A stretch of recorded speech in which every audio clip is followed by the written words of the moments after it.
What's the fuel of the future? It's the most plentiful stuff in the universe.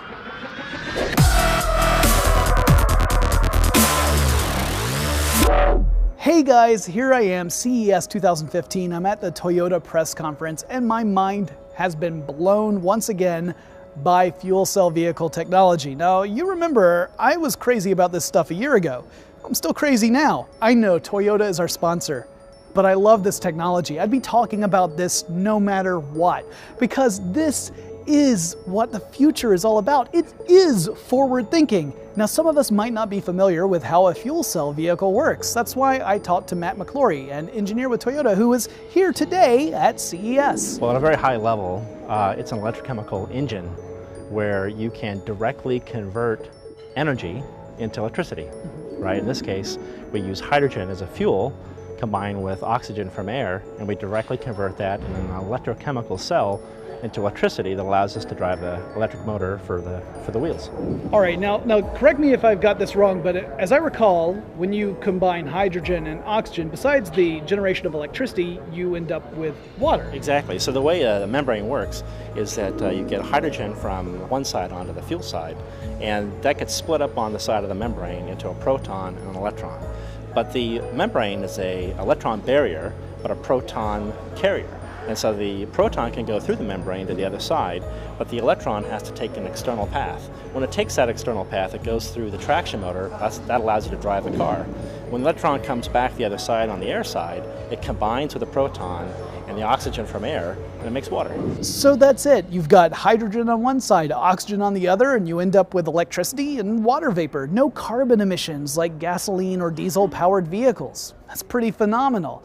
But that's not the biggest news of all. Toyota is going to share its intellectual property. It holds more than 5,000 patents worldwide on fuel cell technology. Everything from fuel cell stacks to the way that hydrogen power stations can be built. And now they're sharing that information for free. Why? Well, I asked Craig Scott of Toyota that same question. He had an interesting answer.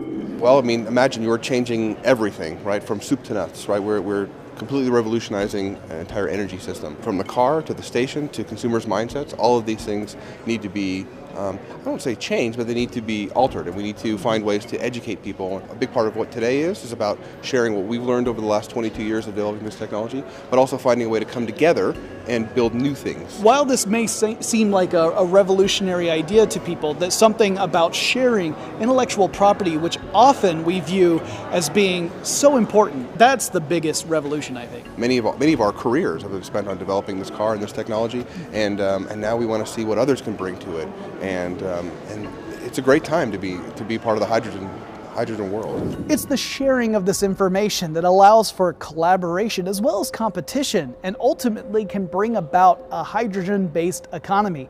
Now, this is a big idea, and some pretty big thinkers have weighed in on it, including some right at the Toyota press conference. I got to show you a couple of highlights. We're talking about a game changer.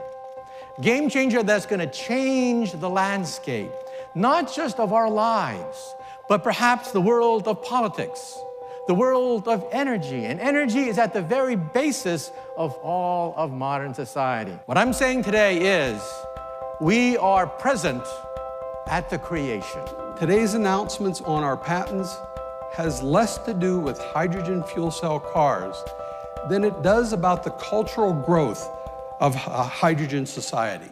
It's obvious that there can be a higher societal value in openly sharing our IP. We can speed the metabolism of everyone's research and development and move into a future of mobility quicker, more effectively, and more economically.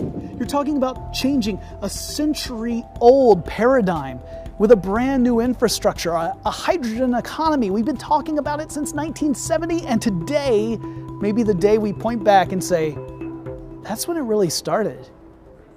I can't think of anything more forward-thinking than that. But I'm curious to hear your thoughts. What do you think about fuel cells? What do you think is the future of cars? Let me know in the comments below. If you enjoyed this video, make sure you hit like, subscribe to our channel, and then check out these other mind-blowing videos right over here.